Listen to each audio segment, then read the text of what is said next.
글쓰기란 과정으로서의 글쓰기가 아닙니다. 하다 보니까 되는 게 아니라 계획으로서의 글쓰기. 내가 이미 치밀하게 무엇을 어떤 식으로 쓰겠다가 계획된 다음에 그것을 구체화 표현해 내는 것. 이게 글쓰기다. 현재 시험은.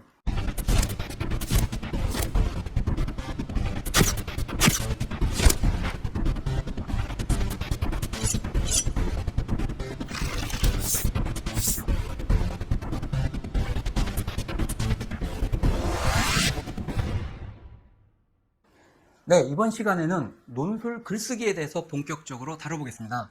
앞서도 우리가 살펴봤듯이 방송 언론사의 논술 시험은 논제 제시형으로 나옵니다. 논제 제시형이라는 것은 어떤 제시문이 주어지거나 아니면 자유로운 글쓰기가 아니라 질문을 정확하게 여러분에게 던지는 거죠, 문제를. 그래서 그 논제가 묻고자 하는 바, 이걸 내가 정확히 파악한 다음에 거기에 대해서 정확하게 답을 써 내려가는 글쓰기 시험이 되겠습니다. 자, 그래서 우리가 논술 시험을 이제 공부를 한다면 먼저 이 논제를 정확하게 파악하는 이 논제 분석부터 시작하게 됩니다. 자, 그런데 이 논제 유형이라고 할지라도 논제가 제시된다 할지라도 이것은 몇 가지 유형으로 나눠볼 수 있습니다. 그래서 지금 여기 나온 것처럼 질문형과 표제어 제시형, 조건 제시형 이렇게 크게 세 가지 유형으로 논제들을 우리가 유형을 나눠서 생각해 볼 수 있습니다. 자, 그래서 지금부터는 이 세 가지 유형이 어떤 것인지를 좀 하나하나 따져볼 수 있도록 하죠. 자, 먼저 질문형입니다.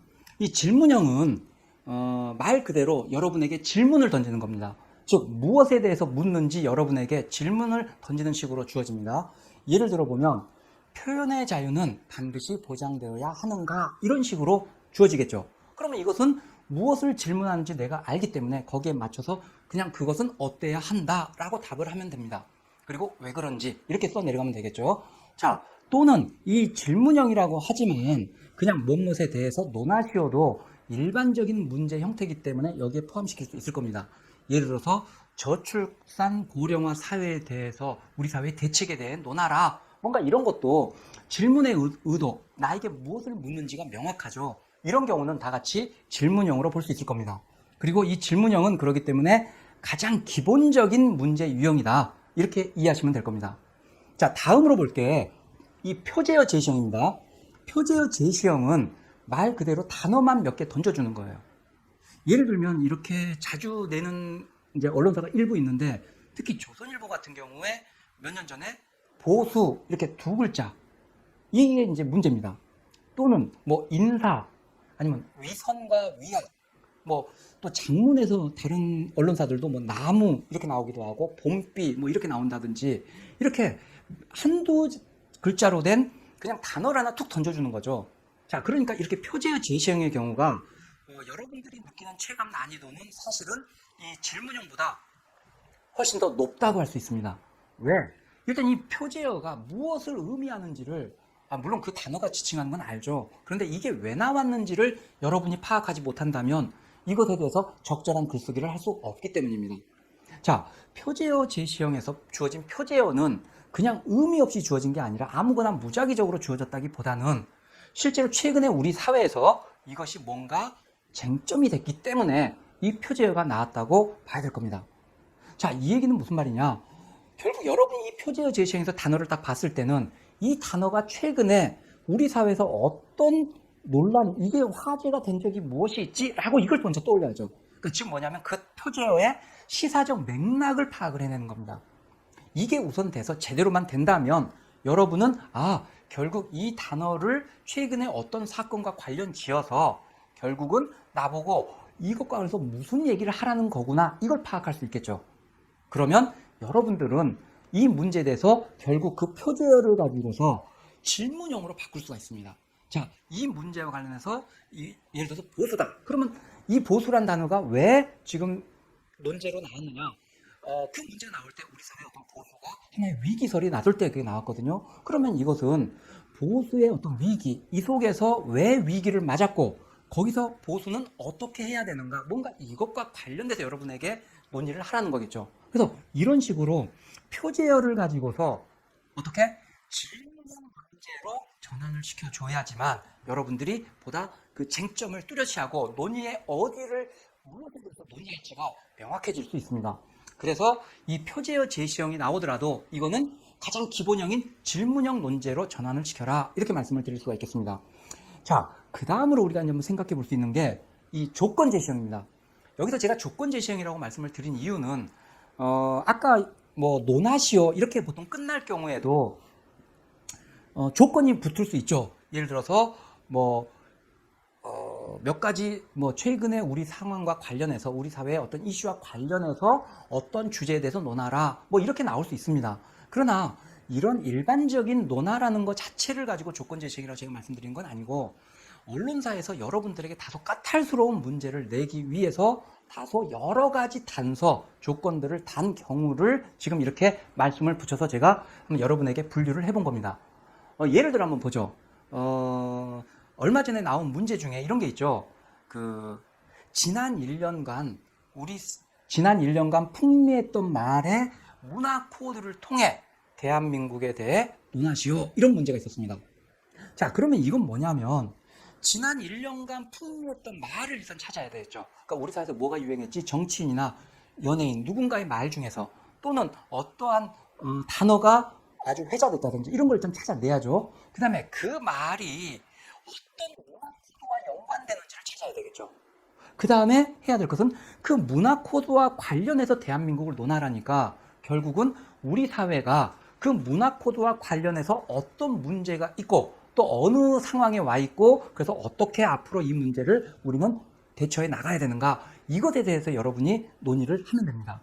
그럼 이 얘기도 뭐냐면 결국은 까다로운 조건이라 할지라도 그것을 하나하나 내가 분석하고 이해한 다음에 그것을 하나의 우리 사회가 나아가야 될 방향 근데 그것이 이런 어떤 그 특정한 문화 코드와 관련해서 우리 사회의 어떤 나아갈 방향에 대해서 논의하는 식이 돼버리는 거죠. 그러면 이것은 결국은 또다시 이것도 질문형으로 결국은 문제가 전환되는 것이라고 생각하시면 됩니다. 또 하나의 예를 한번 들어볼까요? 이게 좀 헷갈리기 때문에 또 예를 들어보자면 몇 년 전에 나온 것 중에 또 이런 것도 있었죠. 지난 100년의 역사를 거울 삼아 대한민국이 나아가야 될 길을 세계와 경제성장, 복지, 통일 이 4개의 키워드를 연결시켜서 또는 활용해서 논하라 이런 문제가 나온 적이 있습니다. 자, 이 문제도 한번 생각해 보죠. 지난 100년의 역사를 거울 삼는다. 그러면 그 얘기는 뭐냐면 지난 100년의 역사 속에서 뭔가 우리가 잘못했던 거 또는 잘했던 거 이런 걸 찾아야 되는 거죠. 그런데 이거를 뭐하고 연결시켜야 되냐면 아무거나 찾는 게 아니라 4가지 키워드를 지금 이야기가 나왔지 않습니까? 어떻게? 세계화, 경제성장, 복지, 통일이라는 4가지 키워드가 나와졌죠. 그러면 이 4가지 키워드와 연관돼서 100년의 역사 속에서 뭔가 문제점들, 좀 뼈아픈 회한이 되는 거, 아니면 굉장히 잘 대처했던 거, 이런 것들을 우리가 여기서 찾아내야 되는 거죠. 그 다음에 이것과 관련해서 앞으로 대한민국이 나아가야 될 바를 논해야 됩니다. 그런데 그 방향은 앞서 말한 4가지 키워드라는 측면에서 논의가 돼야 되는 거죠. 자, 그러니까 문제가 복잡하게 구성이 되어 있지만 실제로 여기서는 그 4가지 키워드의 측면에서 우리 사회는 어떻게 해야 되는가 이걸 묻고 있는 질문형으로 전환할 수 있는 거죠. 거기에 조건이 지난 100년의 우리 역사의 사건들, 뭔가 중요한 일들을 좀 연계시켜서 논의를 하라는 것에 불과합니다. 자, 이런 식으로 모든 논제는 결국은 가장 기본형인 질문형으로 전환시켜서 우리가 그 논제에 대해서 논의의 핵심이 무엇인지를 파악해야 되는 겁니다. 자, 이렇게 논제 분석을 통해서 쟁점, 주제가 무엇이냐 이걸 파악했다면 이걸 가지고 좀 더 명확하게 하겠죠. 그게 바로 의제 설정이 됩니다. 자, 의제 설정 영어로 어젠다 세팅이라고 보통 이야기하죠. 자, 그런데 이거는 실제로 내가 무엇에 대해서 논의할 것인가 이걸 명확히 하는 겁니다. 자, 여기서는 참주제, 가주제 이런 말들이 새로 나오는데 이걸 좀 더 이해하셔야 될 것 같습니다. 자, 가주제라는 것은 문제에 주어진 어떤 주제입니다.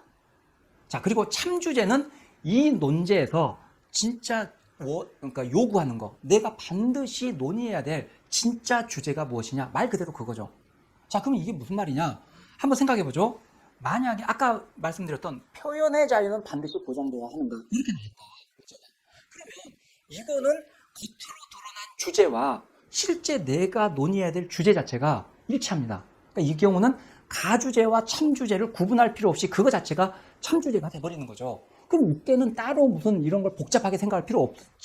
곧장 그거에 대해서 내 생각을 그렇지만 예를 들어서 과거 SBS에서 나온 적이 있는데 그 홍대 앞에 일대 조형물과 관련된 질문을 던진 적이 있습니다. 자, 그러면 이런 문제가 나왔다. 그러면 나는 당연히 내 글에서 그 부분에 대한 이야기가 당연히 들어가야 됩니다. 그러니까 결론적으로 홍대 앞에 일대 조형물에 대해서 나는 어떻게 생각하는지가 반드시 들어가야죠. 그런데 그 얘기만 하면 이게 되나요? 그건 아니지 않습니까?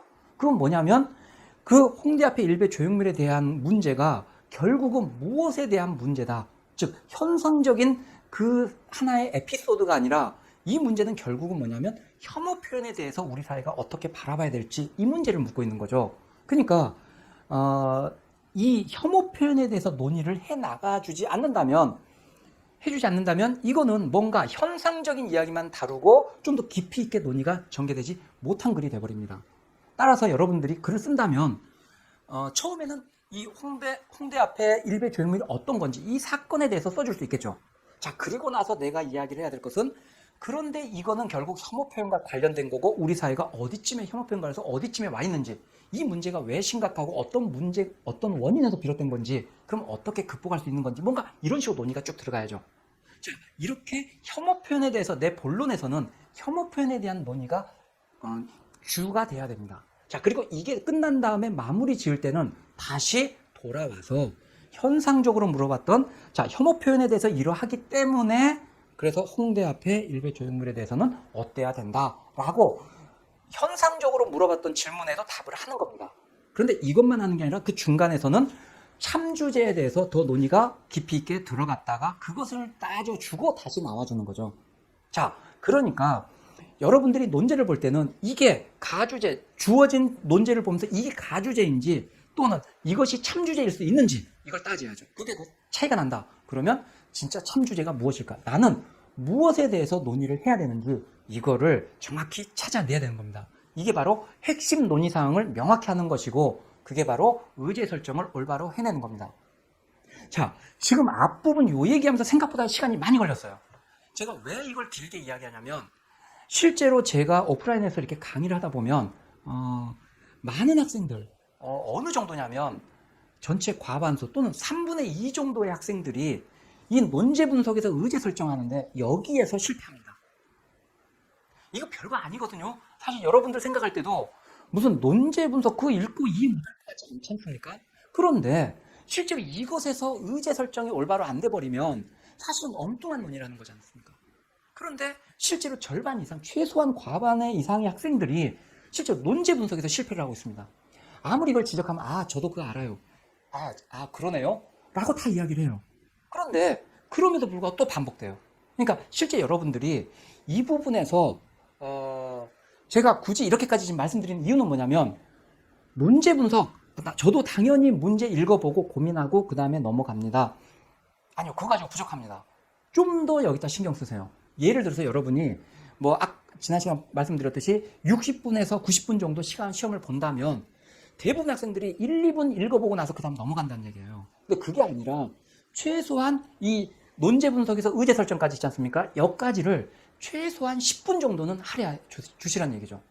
그 정도 가지고서 다시 한번 곰곰이 따지고 더 깊이 있게 따지고 이렇게 저렇게 다양한 각도에서 한번 따져보고 이렇게 해서 의제를 가장 적절하게 설정해 낼 수 있을 때 여러분의 글이 가장 명쾌하고 아주 누가 보더라도 이 친구는 핵심을 명확하게 짚어낼 줄 아는 능력이 있구나 라고 여러분을 평가해 줄 수 있다는 얘기입니다.